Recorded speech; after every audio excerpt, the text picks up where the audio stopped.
अगर आप भी लेना चाहते हैं देश दुनिया की तमाम जानकारी तो आज ही सब्सक्राइब करें हमारे चैनल को। साथ ही नीचे दिए बेल आइकन को जरूर दबाएं ताकि हर अपडेट आप तक पहुंच सके। नमस्कार, आप सभी का स्वागत है। कांग्रेस के पूर्व अध्यक्ष राहुल गांधी ने प्रधानमंत्री नरेंद्र मोदी पर जोरदार हमला करते हुए कहा है कि यह प्रधानमंत्री की नौटंकी का ही परिणाम है कि कोरोना की दूसरी लहर आ गई। राहुल गांधी ने सरकार को चेताया कि यदि अब भी नहीं संभले तो कोरोना की तीसरी, चौथी और पांचवी लहर भी आएगी। क्या कहा है राहुल गांधी ने, आपको विस्तार से दिखाएंगे। साथ ही बात करेंगे बीजेपी के पलटवार की। बीजेपी नेता और केंद्रीय मंत्री प्रकाश जावड़ेकर ने राहुल गांधी पर भय और भ्रम का माहौल पैदा करने का आरोप लगाया है। क्या कहा है जावड़ेकर ने, ये भी आपको दिखाएंगे। साथ ही बात करेंगे दिल्ली के मुख्यमंत्री अरविंद केजरीवाल की, जिन्होंने ऐलान किया है कि अगले सप्ताह से दिल्ली में अनलॉक की प्रक्रिया शुरू होगी। क्या क्या चीजें खुलने जा रही हैं, आपको विस्तार से दिखाएंगे। लेकिन सबसे पहले बात करते हैं राहुल गांधी की। कांग्रेस के पूर्व अध्यक्ष राहुल गांधी ने देश में कोरोना वायरस की दूसरी लहर के लिए प्रधानमंत्री नरेंद्र मोदी को जिम्मेदार ठहराते हुए शुक्रवार को आरोप लगाया कि मोदी ने अपनी जिम्मेदारी नहीं निभाई और जो नौटंकी की उस कारण ये हालात पैदा हुए। उन्होंने आगाह करते हुए यह भी कहा कि अगर मौजूदा गति से टीकाकरण हुआ तो आगे तीसरी, चौथी और पांचवी लहर भी आएगी, क्योंकि वायरस का स्वरूप बदलता जाएगा। राहुल गांधी ने कहा कि सरकार को कोरोना से होने वाली मौतों को लेकर झूठ बोलने के बजाय देश को सच्चाई बतानी चाहिए तथा विपक्ष के सुझावों को सुनकर और पूरे देश को साथ लेकर कोरोना वायरस से निपटने की रणनीति बनानी चाहिए। और बहुत सारे लोगों ने सरकार को कोरोना की वार्निंग दी, एक बार नहीं, नॉन स्टॉप, एक के बाद एक के बाद एक के बाद एक हमने बात दोहराई। और सरकार ने हमारा मजाक उड़ाया और जैसे आपने वीडियो में देखा, प्रधानमंत्री ने विजय डिक्लेयर कर दी, कोरोना को हरा दिया।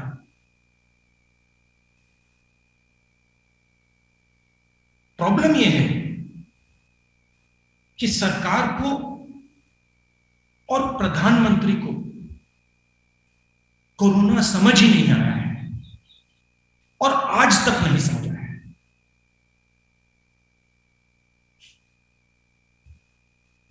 कोरोना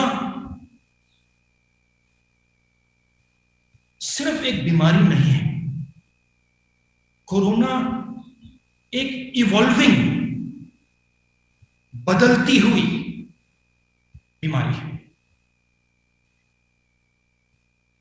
जितना समय आप इसको देंगे, जितनी जगह आप इसको देंगे, उतना खतरनाक ये बनता जाएगा। लॉकडाउन हथियार है, मगर इससे लोगों को कष्ट होता है, दुख होता है, दर्द होता है। तो ये सोल्यूशन नहीं है और ये टेम्पररी सोल्यूशन है। सोशल डिस्टेंसिंग टेम्पररी सोल्यूशन है, मास्क टेम्पररी सोल्यूशन है, वैक्सीन परमानेंट सोल्यूशन है। हिंदुस्तान के 3% को आपने वैक्सीन दी, मतलब 97% लोग को कोरोना पकड़ सकता है। आपने दरवाजा खुला छोड़ रखा है और अभी भी आप दरवाजा नहीं बंद कर रहे। 2 अलग अलग, 3 अलग अलग, 4 अलग अलग रेट्स बना रखे हैं। बिजनेस चल रहा है, बाकी देशों में एक रेट। अमेरिका ने अपना आधा पॉपुलेशन वैक्सीनेट कर दिया, ब्राजील जैसे देश ने 8%, 9% वैक्सीनेट कर दिया। वो वैक्सीन कैपिटल नहीं है, हम वैक्सीन कैपिटल हैं। हम वैक्सीन बनाते हैं और यहां पे मैं आपको कह रहा हूं, ये जो सेकंड वेव है, फर्स्ट वेव ठीक है, उसमें बात समझ नहीं आई, वो अलग चीज है। मगर ये जो सेकंड वेव है, ये प्रधानमंत्री की जिम्मेदारी है। प्रधानमंत्री ने जो नौटंकी की, प्रधानमंत्री ने जो अपनी जिम्मेदारी पूरी नहीं की, इसका कारण सेकंड वेव है। लाखों लोग मरे हैं। और जो झूठ बोला जा रहा है, और मैं क्लियरली बता रहा हूं कि जो हमारी डेथ रेट है वो झूठ है, और सरकार इस झूठ को फैला रही है। ये झूठ फैलाने का समय नहीं है। अगर हमें कोरोना से लड़ना है तो हमें सच्चाई समझनी पड़ेगी और सरकार को सच्चाई बतानी चाहिए।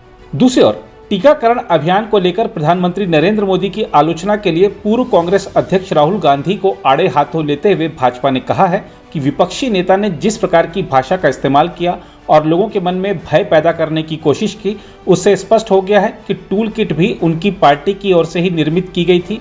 केंद्रीय मंत्री और भाजपा के वरिष्ठ नेता प्रकाश जावड़ेकर ने संवाददाता सम्मेलन में केंद्रीय स्वास्थ्य मंत्रालय के हालिया बयानों का उल्लेख करते हुए दावा किया कि देश में टीकाकरण इस साल दिसंबर तक पूरा कर लिया जाएगा। वैक्सीन के बारे में पिछले सप्ताह पत्रकार वार्ता में स्वास्थ्य विभाग ने दिसंबर तक 216 करोड़ डोसेस यानी 108 करोड़ लोगों का वैक्सीनेशन कैसे होगा, इसका पूरा खाका दिया है। कोविशील्ड, कोवैक्सीन, जाइडस कैडिला, नोवावैक्स, जेनोवा, स्पुतनिक, देश में तैयार होने वाले और बाहर से भी जो स्पुतनिक आया है, इन सबका उल्लेख उसमें है और कितने आएंगे ये भी लिखा है। उसकी टोटल 216 करोड़ होती है राहुल जी। तो ये समझ लेना कि भारत का वैक्सीनेशन 2021 में ही दिसंबर के पहले पूरा होगा। लेकिन आपने जिन विदेशों का उल्लेख किया, वहां भी आज वैक्सीन को जो नंबर लगा रहे हैं उनका सितंबर में, नवंबर में, दिसंबर में आ रहा है। और भारत आज वैक्सीनेशन के मामले में 20 करोड़ वैक्सीन देकर आज दूसरे नंबर पर है। उधर दिल्ली के मुख्यमंत्री अरविंद केजरीवाल ने कहा है कि दिल्ली ने किसी प्रकार कोविड-19 की दूसरी लहर पर काबू पा लिया है और अब सरकार धीरे धीरे लॉकडाउन हटाने की प्रक्रिया शुरू करेगी। उन्होंने कहा कि सोमवार से एक सप्ताह के लिए फैक्ट्रियां दोबारा खोली जा सकेंगी और निर्माण कार्यों की बहाली को मंजूरी दी जाएगी। केजरीवाल ने कहा कि इसका यह मतलब नहीं है कि महामारी के खिलाफ जंग खत्म हो गई है।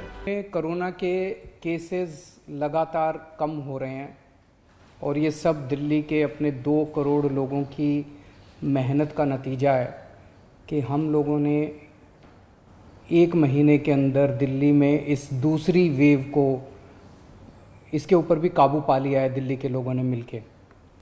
पिछले 24 घंटे में लगभग 1.5% संक्रमण दर आया है और लगभग 1100 के करीब केस आए हैं और धीरे धीरे रोज़ केस कम हो रहे हैं, संक्रमण दर भी कम हो रही है।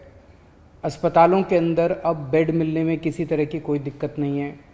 आईसीयू बेड भी काफ़ी खाली हो गए हैं, ऑक्सीजन बेड्स भी काफ़ी खाली हो गए हैं। जितने हम लोगों ने ये केंद्र खोले थे, कोविड सेंटर खोले थे, उसमें भी अब बेड काफ़ी अवेलेबल हैं। तो ये समय है अब धीरे धीरे अनलॉकिंग करने का। कहीं ऐसा ना हो कि लोग कोरोना से तो बच जाएं लेकिन भूखमरी से लोग मर जाएं। तो अपने को बैलेंस बना के चलना है कि एक तरफ कोरोना को भी कंट्रोल करना है और एक तरफ आर्थिक गतिविधियों को, इकोनॉमिक एक्टिविटीज़ को भी साथ साथ कोशिश करनी है, जहाँ जहाँ जितना बन सके उतना अलाउ किया जाए। तो सोमवार को सुबह 5 बजे तक ये वाला लॉकडाउन है। आज एलजी साहब की अध्यक्षता में डीडीएमए की मीटिंग हुई, दिल्ली डिज़ास्टर मैनेजमेंट अथॉरिटी की, और उसमें कुछ निर्णय लिए गए हैं लॉकडाउन खोलने के लिए। तो सबसे पहली चीज़ तो ये कि अब धीरे धीरे लॉकडाउन खोलने की प्रक्रिया चालू कर रहे हैं। बड़ी मेहनत से बड़ी मुश्किल से कोरोना काबू में आया है अभी, लेकिन पूरी लड़ाई जीती नहीं है। तो इसीलिए जो अभी तक अपने को फ़ायदा हुआ पिछले 1 महीने के लॉकडाउन का, ऐसा ना हो कि अगर एकदम से खोल देंगे तो उसका नुकसान हो जाए। तो इसीलिए सबका ये मानना है एक्सपर्ट्स का कि इसको धीरे धीरे खोला जाए। खोलने में सबसे पहले अपने को उन लोगों का ख्याल रखना है जो समाज का सबसे गरीब तबका है, मजदूर हैं, दिहाड़ी मजदूर हैं, प्रवासी मजदूर हैं। अपने दिल्ली में उत्तर प्रदेश से, बिहार से, आसपास के और राज्यों से दिल्ली आते हैं आजीविका कमाने के लिए, दिहाड़ी के ऊपर काम करते हैं और बहुत ही मुश्किल परिस्थितियों के अंदर जीते हैं। ऐसे मजदूर सबसे ज़्यादा अपने को कंस्ट्रक्शन एक्टिविटीज़ में और फैक्ट्रियों में काम करने वाले मिलते हैं। तो आज इन 2 चीज़ों को मीटिंग में ये तय किया गया कि इन 2 गतिविधियों को सोमवार को सुबह से खोला जाएगा। जब 5 बजे ये वाला लॉकडाउन ख़त्म होगा तो अगले 1 हफ्ते के लिए इन 2 गतिविधियों को खोला जा रहा है, कंस्ट्रक्शन एक्टिविटीज़ को और फैक्ट्रीज। आइए अब आपको ले चलते हैं मध्य प्रदेश के सतना। यहाँ पर पुलिस ने एक गिरोह का भंडाफोड़ किया है जो कि उपयोग हो चुके पीपीई किट, दस्ताने और मास्क को धोकर वापस उनको बेच रहा था। आइए देखते हैं क्या है मामला। एक वीडियो क्लिप वायरल हुई है और कल वीडियो क्लिप देखने के बाद हमारे कलेक्टर साहब के संज्ञान में जब ये मामला आया तो उन्होंने हमें निर्देशित किया क्या फैक्ट है ये पता लगाया जाए। इसमें जो बड़खेरा गांव है मरपाटन रोड पर, वहाँ पर बायो वेस्टेज एक प्लांट लगा हुआ है जो Indo water management and pollution control corporation के नाम से है। वहाँ आज प्रदूषण विभाग की एक टीम भेजी गई है। उस टीम को कहा गया है कि जांच करके सभी तकनीकी और वैज्ञानिक पहलुओं को सामने रखते हुए एक जांच प्रतिवेदन प्रस्तुत करें। उन्होंने जांच कर भी ली है, रिपोर्ट बना रहे हैं और कल वो जांच सबमिट कर देंगे। तो फिर इसमें देखा जाएगा कि जो बातें कही जा रही है कि पीपीई किट लोग वहाँ से दोबारा बेच रहे हैं, ये कहाँ तक सही है, वो रिपोर्ट आने के बाद पता लगेगा। कार्रवाई कि पहले ये पता तो लगे कि कौन दोषी है, क्योंकि प्रथम दृष्टया आपको ये तो आया नहीं सामने अभी कि किसने बेचा और किसने खरीदा। तो ये सब तो जांच का विषय है, पता लगेगा। अगर ऐसा होना पाया गया तो जरूर ये गंभीर बात है और इस पर सख्त कार्रवाई होगी।